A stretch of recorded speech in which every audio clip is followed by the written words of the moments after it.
I'll just tell you a little bit about my trajectory. I actually started as a cosmetology student in the LA Academy.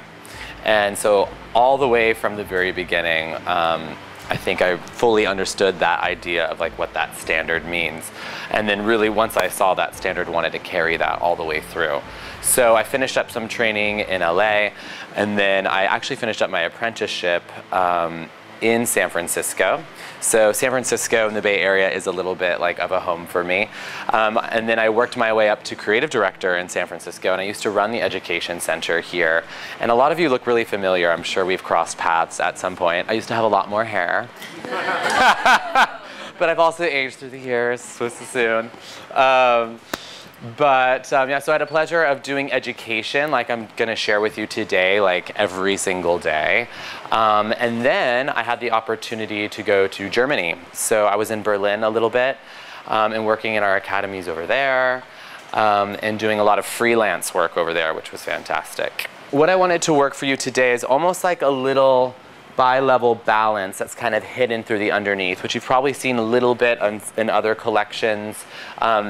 But it's done in a slightly different way. A lot more layering, a little bit more channeling, again, creating a lot of movement within the hair. So for the interest of time, I just disconnected a little bit of a horseshoe section, but to a point towards the right above the occipital bone. And what that's gonna do is just allow me to have a little bit of weight to compensate for the roundness in the head shape, right?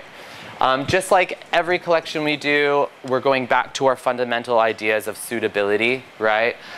Texture, all of those things. Why I think this shape, I'm not just doing this shape because it's in the collection on her. We had lots of different models. I picked this for a reason. She has so much hair. And the idea, what I would like to see is to create more dimension in it, more movement. She's got a little bit of texture in there. So once I layer this, that curl's gonna come out. I'm actually just gonna work that right a little bit longer than what I think. I'm working it just like a one length line, so I'm not using any tension, any elevation, any over direction. I want this to sit pretty heavy. What I'm thinking of is really just the density of her hair. And the same goes with that sectioning in through the top. She's got so much hair. I took my horseshoe section a little bit higher because I could afford to. Right? And then also know the lower you take this, the more weight you're taking out from underneath. Yeah? I think at this length, you can work over the fingers in that way if you're cutting more of a square shape, if you're afraid to maybe lose that corner, which we would do generally like in our barbed shapes. In this case, I'm kind of working over my fingers because I've also tend to slide out, lift my fingers just a little bit like that to kind of maintain it. So there's a little slight concave feeling. The only problem with working it too square is you sometimes get like a little ledge. It sounds like you guys have a pretty creative clientele as well. Train them some. Yeah, I mean, it's important, right? I mean, it starts with, people are always like, how do you get your clients to do like X, Y, and Z? And it's like, well, if they don't see it, they're never gonna do it, right? And by putting something like that up, it's fantastic, right? They're like, oh, wow.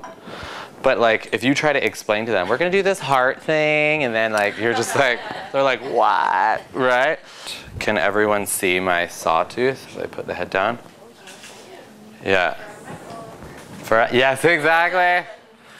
Michael, do you guys see that? And this is something simple, even if you were just to work this. If you took that away, it's pretty cool. I do it in shorter hair, like really, you could do it more extreme where I do it like shorter. And then, you know, where that's like really layered. And then that kind of hangs over it or on top of it. You know, you can play around with how you work it. So now I'm just gonna come through this shape, especially down the middle through this top where that falls in, and just make sure I've gotten everything. And point into that a little bit. So when I do this, what I need to be careful of is that I'm not, if I see longer pieces, unless I feel like it's something I missed or like a little tiny bit, I don't want to change that, right? And even through like the sides, I'm just lightly See how I'm blending all that through?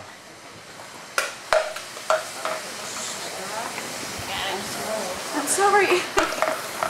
But again, at least it kind of gives you more of a method to your madness. And notice how like it doesn't look like it looks layered, but it kind of like sits on the top sort of thing. Just gives it more dimension. Obviously you could play around with your balance. See what I mean? See how it looks like a little like lighter and piecier.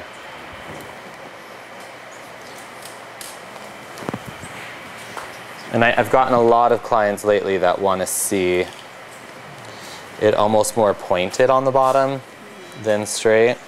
So I always layer it from the underneath first. See how that looks a little more consistent than that? Yeah.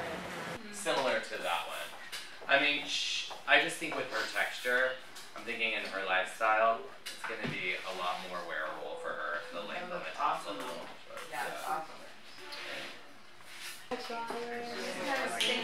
Yeah, thank you.